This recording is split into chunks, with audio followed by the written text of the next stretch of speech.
Yung habang nagtatrabaho kasi ako doon, talagang pinagsikapan ko na mapabuti, maging maganda, lahat ng mga ginagawa ko. Ah, Hindi para ipakita sa ibang tao, kundi ito para sa akin eh.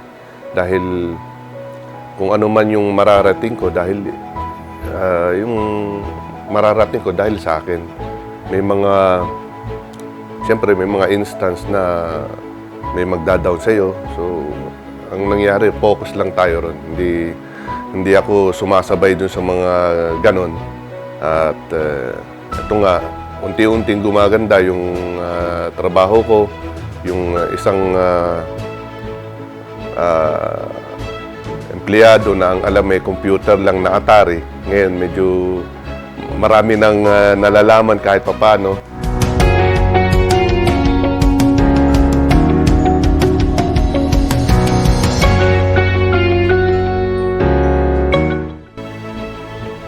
Hi, magandang araw sa inyong lahat.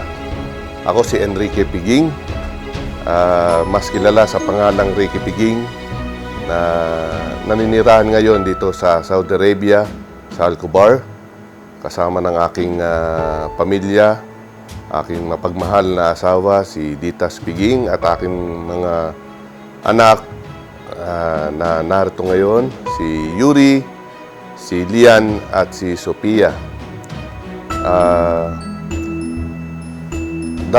Halos 25 taon na ako naririto ngayon sa Saudi Arabia.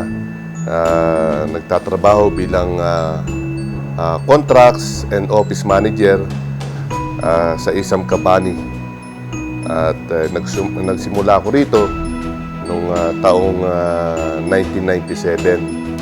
So, binata pa ako noon, kaya marami nang napagdaanan. Maraming changes na nakita dito sa Saudi Arabia. Naalala ko nung una akong mag-abroad, that was 1991. Yung parang hindi mo akalain na makapag-abroad ako dahil I was 17 years old. Nag-aaral ako sa TIP Quiapo, Manila, at kumukuha ng kursong chemical engineering. Nagkataon yung aking pinsan, nagpasama sa ina-applyan niyang trabaho sa agency sa Quiapo. Sinamahan ko dahil alam ko yung mga lugar ng Quiapo. Sinamahan ko siya. So yung interviewer, nakita niya ako, sinama na rin niya ako at in-interview. Hanggang sa ako yung unang nakaalis, at ang naging problema ko doon ay yung aking edad, dahil nga 17 years old ako. Yung time na yon, may mga lumalapit sa labas na picture, inaayos yung aking passport, naging 22 years old. So, madalit salita, nakarating ako rito na totoy na totoy. Para akong pinabiling suka lang. Ako naman, excited dahil, yung gala ako, yung independent ang ko sa sarili ko. So, dumating nga, napunta ako ng Jeddah. Ang trabaho ko niyan sa dagat. Kami yung mga nag-a-assist sa barko. Seaman, actually, yung trabaho namin doon. Doon na rin kami natutulog sa tugboat, nasa laot. Ayan ang naging buhay ko. Nung unang taon, masaya dahil excited ka, bagong experience, bagong lahat.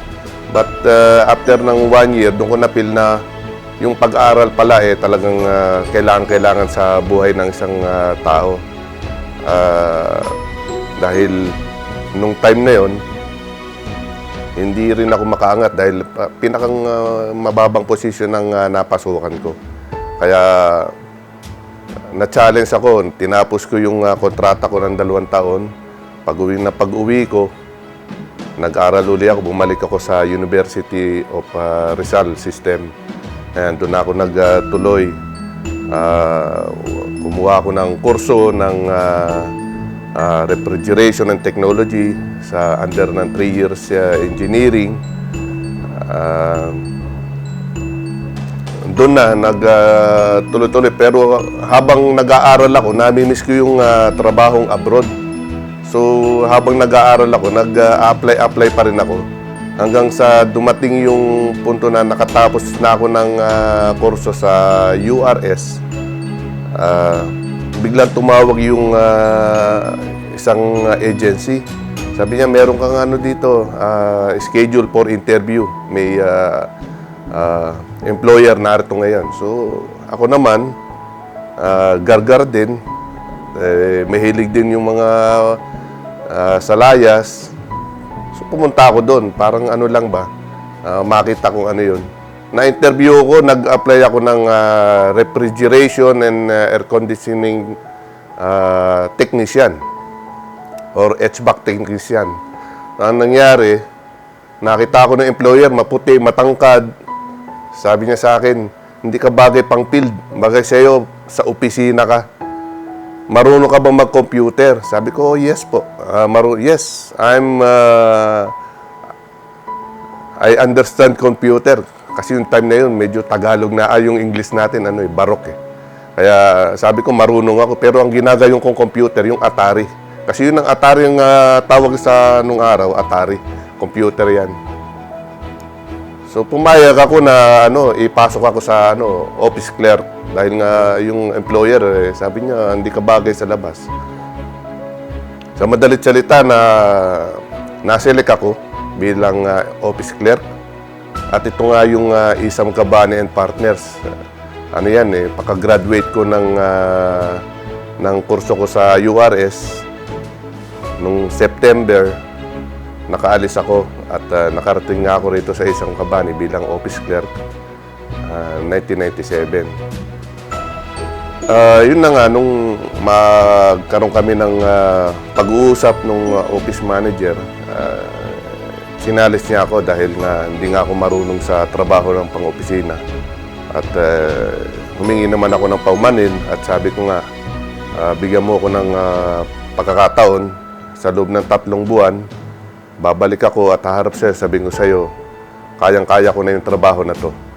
So, from that day, may 90 days na nagstay ako sa opisina ng Isam Cabane. Kasi wala akong kaalam-alam sa computer, ni yung pagbukas ng computer, hindi ko alam.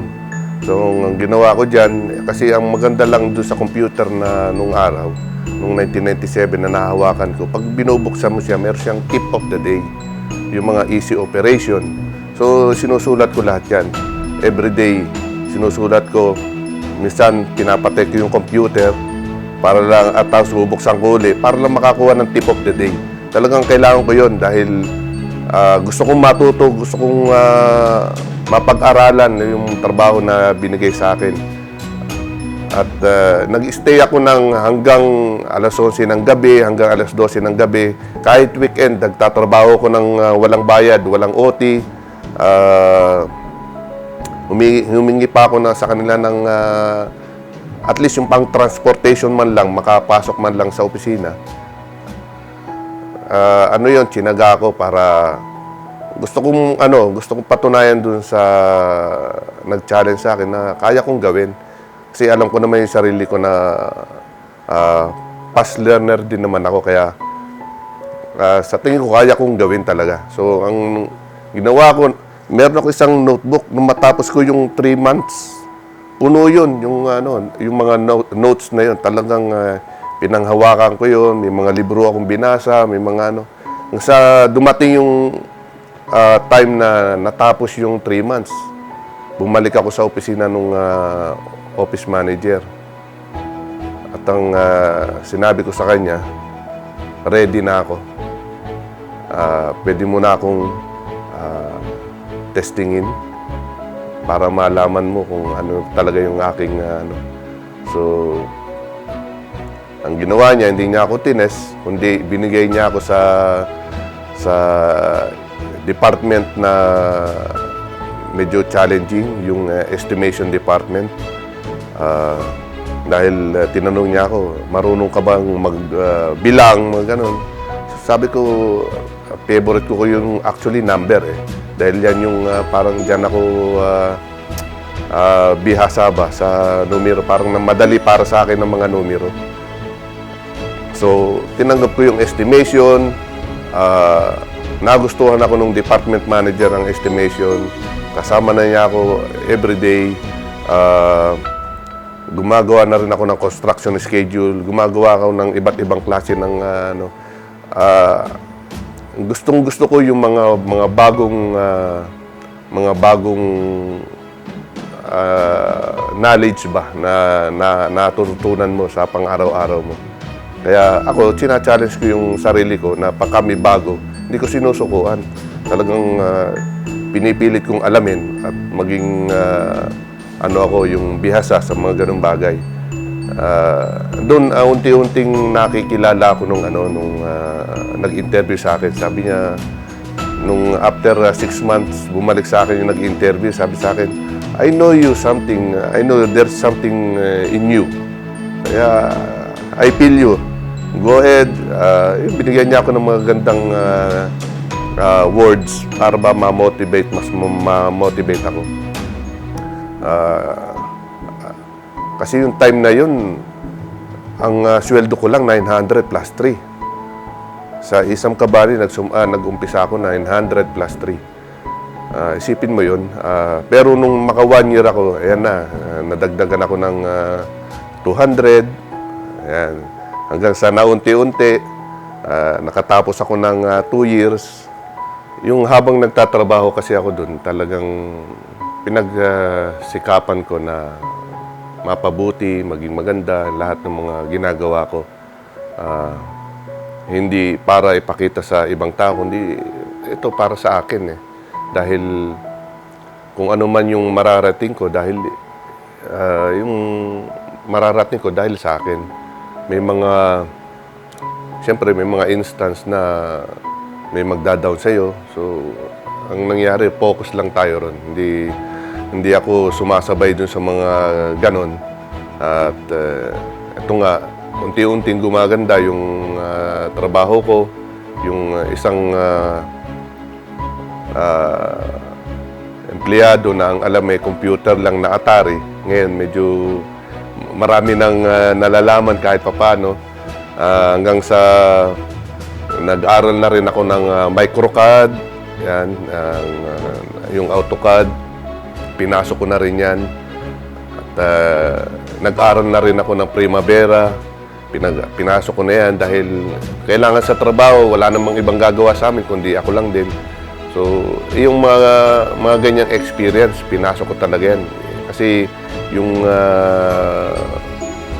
boss ko, yung manager ko dun sa department na yun, talagang inaano niya ako, pinupush niya na kaya mo yan, kaya mo yan. So, tuloy-tuloy lang. Pag kami binigay, pinag-aaralan,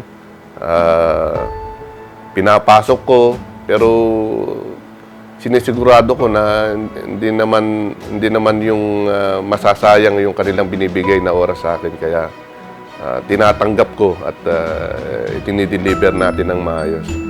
Kaya yun nga yung gustong-gusto ko, yung learn something new. Kasi karagdagan yan, experience. At nagiging pundasyon mo para sa pagkatao mo. So, naunti-unti nga naging from office clerk na naging project coordinator, administrator, mga ganyan. Naumpisa ng humawak ng mga project, natuto na at nung tumagal na siguro naka almost 12 o 13 years na. Napil ko na kulang pa kasi ang natapos ko lang noon is yung 3 years technology actually. Kaya nagkaroon ako ng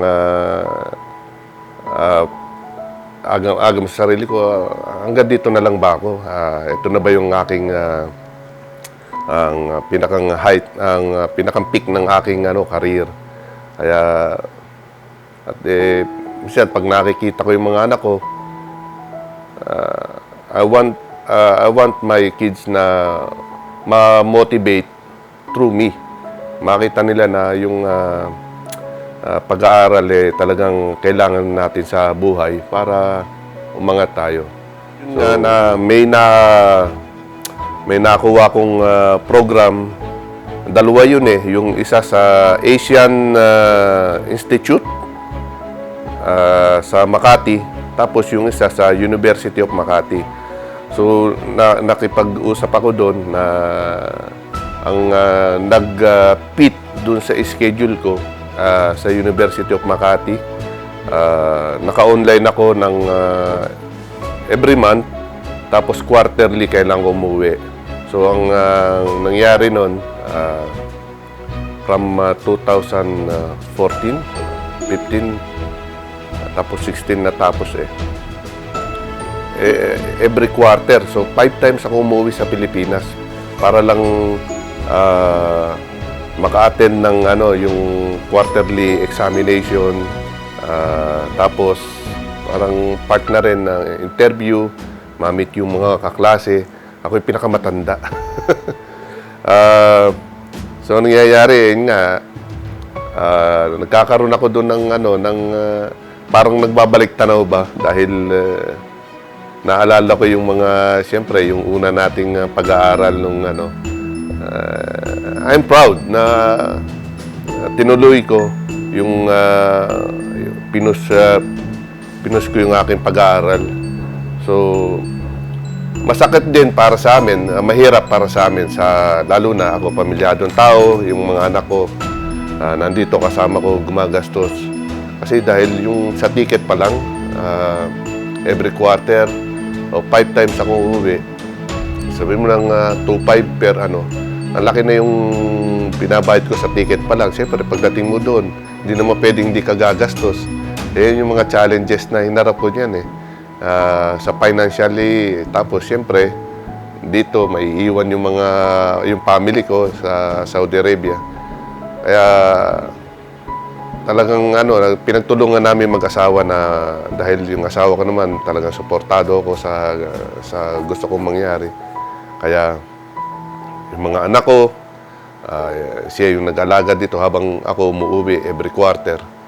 At sa madalit salita nga, natapos ko yung 3 taong kong pag-aaral dyan sa University of Makati.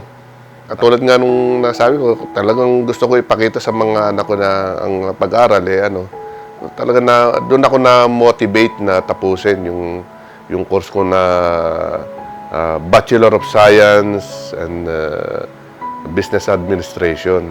So, tinuloy namin, pinag-usapan namin nung asawa ko na, tuloy mo na, nandyan na eh. Tsagayin na lang natin. So, yun na nga, tinuloy-tuloy namin, kahit na medyo yung aming finances medyo nasasagad na. Kaya, okay lang. What to do? Kung sabi nga nila, kailangan natin sa isang bagay, kung meron kang pangarap na magawa, kailangan may mga sakripisyo din na kailangan gawin para makamit mo kung ano man yung gusto mong gawin sa buhay mo. So, yun, tinuloy ko with the support of my family, my wife. Tinapos ko lahat ng mga kailangan, may mga projects, part ng yan eh. Kaya, ayun, nagawa namin. At nung 2016, yung pinaka-the best na regalo na naibigay ko sa asawa ko, sa mga anak ko, lalong-lalo na sa mga magulang ko. Araw ng pagtatapos, ang pinaka-masaya at pinaka-maligayang araw sa buhay ko. Nung dumating na yung graduation day, umakyat ako sa stage. Lalong-lalo na tinawag yung aking pangalan. At nung humakbang ako sa stage, sabi ko, eto na ba yun? Eto na ba yung mga paghihirap na ginawa namin? Eto na yung pinakang fruit of hardship na nangyari. Nung matanggap ko yung diploma ng aking kursong kinuha.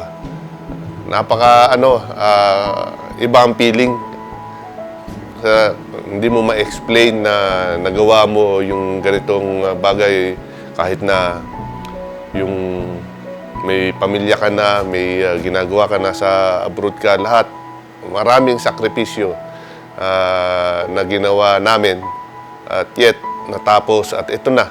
Natabunan ng lahat yung paghihirap. Ito na yung pinakamagandang nangyari sa amin. So, yung time na yon, ang kasama ko lang talaga yung asawa ko nung umakyat ng entablado. Siya yung nandun. Maraming tumatakbo sa isip ko, ano ba yung mga pinagagawa ko dati, paano ko ba natapos to, paano ba yung, di ba yung maraming question na biglang naglutangan. Sabi ko sa sarili ko, pag pala talaga yung nag-focus ka sa sarili mo, nag-focus ka sa mga ginagawa mo, matatapos mo eh. Hindi ka manghihinayang dun sa mga finance na nawala sa'yo kung makakamit mo naman yung mga bagay na pinangarap mo.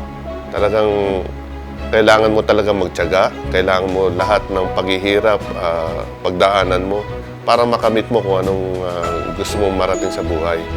So, yun, pagbalik ko galing sa Pilipinas noong 2016, congratulate ako nung amo ko. Binigyan niya ako ng panibagong trabaho, dagdag dun sa kung anong trabaho meron ako. Kaya ako ngayon ang ginawa ng contracts and office manager ng Isam Kabani. At marami akong responsibilidad related sa financial and administrative matter ng kumpanya. So, I feel kulang pa rin yung mga kung ano mang nalalaman ko. Kaya kumuha pa ako ng mga ibang courses na para sa kasi hindi naman ako accountant eh. Natapos ko lang yung BSBA. Kaya kailangan ko ng finance. Kumuha pa ako ng accounting for non-accountant. Kumuha pa ako ng financial for non-financial manager. Tapos, kumuha pa rin ako ng budgeting and monitoring courses. Yan, kinuha ko sa Dubai, yung mga courses na yan. 2 weeks, 1 week, mga ganong courses. Tapos, kumuha rin ako ng yung human resource manager ng American Institute of Business Management. Ang isang magandang nangyari sa akin nung mabigyan ako ng chance na mapunta nga sa ganitong position is yung ako yung naging takbuhan ng mga Pilipino sa amin sa kumpanya. Na alam mo naman, bilang OFW, may kanya-kanya tayong istorya eh. May kanya-kanya tayong iba't ibang klase ng problema yung napasok natin. May mga bibigat, may mga talagang magagaan. Yung mga kababayan natin na talagang minsan nakikita mo parang hopeless na doon sa mga problema na dumarating sa kanila. Yun, natutulungan natin sila na malagpasan nila yung mga pinagdadaanan nila. Ang isa sa mga istorya na problema na nailapit sa akin, yung isang kababayan natin na nung dumating sa akin na parang nanginginig siya, umiiyak, humihingi ng tulong sa akin. Sabi ko, ano bang pwede kong maitulong sa'yo? Hindi siya makapagsalita kasi nga nakinginig yung kanyang buong katawan. Ang ginawa ko, nilapitan ko. Yung paglapit ko, bigla niya ako niyakap, napakikpit. Naramdaman ko yung lungkot, yung talagang para ba yung energy ng lungkot niya napunta sa akin, parang nadala ako dun sa pagyakap niya. Kaya hinayaan ko lang muna. Siguro mga ilang minuto rin siya nakayakap, tapos pinabayaan ko siyang umiyak. Hanggang sa nakapagsalita na. na yung anak niya is napatay. Yung babae niyang anak napatay. Tapos, nung malaman, yung pala ginahasa, yung anak niya, tinapon sa bangin. Talagang napakasakit nung malaman ko yung information na yun. Nung ikinuwento niya, talagang kahit ako, hindi ako makahinga. Talagang masakit para sa akin dahil meron din ako mga anak na posibleng mangyari sa akin. Kaya talagang parang yung puso ko nadudurog doon sa kwento nung kasama ko sa trabaho. Kaya yung time na yon, sabi ko, umuwi ka. Ayusin mo yung problema mo. Kung alam mo na makakatulong sa iyo, sa pamilya mo na umuwi ka, kailangan mo umuwi ka. Ngayon din, ibibili kita ng ticket, makauwi ka lang. Talagang, yun, pinagtulungan namin. Ako, tsaka yung mga kasama namin sa opisina, kahit ang kumpanya, tumulong doon. Makauwi siya at maiayos yung naging problema ng pamilya niya. At makamit nila yung hostesya na nangyari sa kanyang anak. Ang isa sa mga naging inspirasyon ko na matapos yung aking pag-aaral, siyempre yung magulang ko, tatay at nanay ko, mga kagawad ng barangay yan, si Kagawad Enchong, Kagawad Lina. Kasi salat kami sa buhay, kaya nung umuwi ako galing abroad noong 1993, nung magtuloy ako ng pag-aaral, so siyempre hindi naman ako nakapag-save ng pera para sa pag-aaral ko, kundi talagang gusto ko lang umuwi at makapag-aaral. So, habang nag-aaral ako, sa tulong ng mga kapatid ko, kasi isa lang akong lalaki sa amin eh. Pangatlo ako, yung panganay namin si Heidi, pangalawa si Ate Eileen na naging kagawan din ng barangay, tapos yung bunso namin si Loreline, yung mga kapatid ko na yan. Kaya nag-iisang lalaki ako na talagang mataas yung sa akin ng tatay ko na makatapos ako. Kaya talagang isa sa mga pangarap niya yan dahil nga isang lalaki. So habang nag-aaral ako, gusto ko rin namang ituloy. Nandiyan yung mga nagsa-sideline tayo, pumapasok tayo sa pagiging konduktor ng jeep. Tapos yung nagbebenta ako ng hotdog sa plaza. Yung merong isang terminal doon, merong isang tawag dito, tindahan yung aming kamag-anak. Doon ako pumasok, nagbebenta ng hotdog. Tapos pagdating sa hapon naman, isang araw sa Bungan, yan, nagbebenta kami ng hotdog. Porsyento rin kami. Nakakakuha ako ng pang araw-araw na panggastos, pang eskwelahan, pantustos ba sa mga ko, yung mga pang araw-araw kasi kukuha pa ba ako ng pera sa magulang ko wala nga ako naiuwi nung una kong pag-abroad.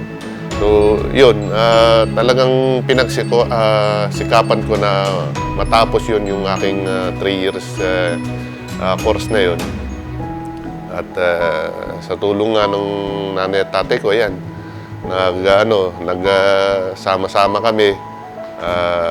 Ako naman, natira na rin ako yung habang nag-aaral ako, natira ako sa mga lolo at lola ko. Nahiwalay ako sa tatay at nanay ko. Pero malapit lang naman yung bahay namin. Kaya doon ako mas nabigyan ng maraming pangaral. Kasi yung lolo ko, si Kagawad Adong, puro kagawad ng mga yung nasa politics ba. Pumapasok sa politika. So, maraming mga magagandang aral ang binigay sa akin ng lolo ko.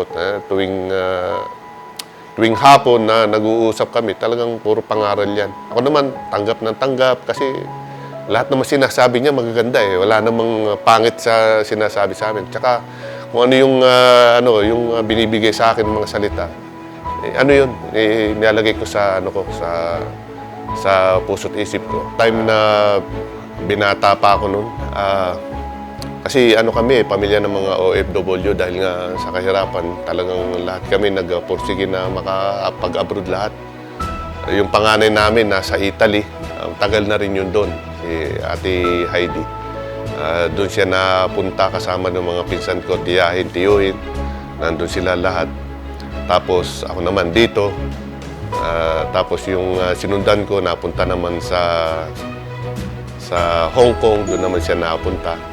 Tapos yung bunso namin, si Loreline, nung time na may nag-invite sa kanya, nasa Pilipinas siya nasa ano siya, yung call center. Yung kaibigan na-invite siya na pumunta ng US para umabay sa kanya. So, nakapag-isip yung kapatid ko na pwede. Siguro pwedeng baka ito yung panibagong panibagong pinto ng namin. Kaya sabi niya, "Hindi ba tulungan mo ko, kuya? Pang ticket man lang yung para sa ano." Sabi ko, "Oh, problema." Ako naman yung sweldo ko naman hindi naman ganun kalakihan dati. Kaya nagbigay ako ng pang ticket din niya, pang share. So yun, sa madalisan nakaalis yung kapatid ko. Kasi yun, din yun, masinop. Tapos nung nakarating siya, nakapag-TNT, nag-ipon, inayos yung estado ng kanya pamumuhay sa US. Nagkaroon ng green card, hanggang sa makapasok sa US Navy, naging citizen. Nadala niya ngayon yung mga magulang namin na doon na. Talaga pasalamat ako at malakas ang loob ng kapatid ko na yon, yung babae, yung bunso namin. Dahil for sure, marami siyang struggle na hinarap doon. Yet, nagawa niya, natapos niya, nadala niya yung mga magulang namin. At ngayon nga, nandun sila sa California, nag-stay. At at the same time, yung bunso na, yung aking sinusundan na kapatid, at Eileen, napunta na ngayon sa US, nandun na rin kasama ng mga magulang ko. Kaya minsan doon na rin kami nagbabakasyon kasi siyempre kailangan babakasyon ba ako sa Pilipinas, yung mga magulang ko nasa Amerika. Kaya doon na rin kami nagbabakasyon. Sama-sama kami magkakapatid at mga magulang.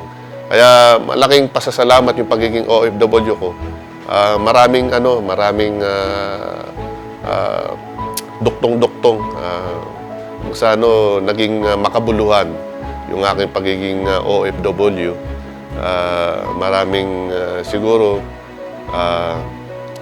mga bagay na mga naduktungan ng magagandang bagay pa, nagsanga-sanga. So yun na, talagang pasasalamat kay Lord dahil hindi lang naman yung sa pamilya ko yung naging magandang pamumuhay, kundi yung mga kapatid ko na rin na makikita kong magaganda na ang kanilang estado sa buhay.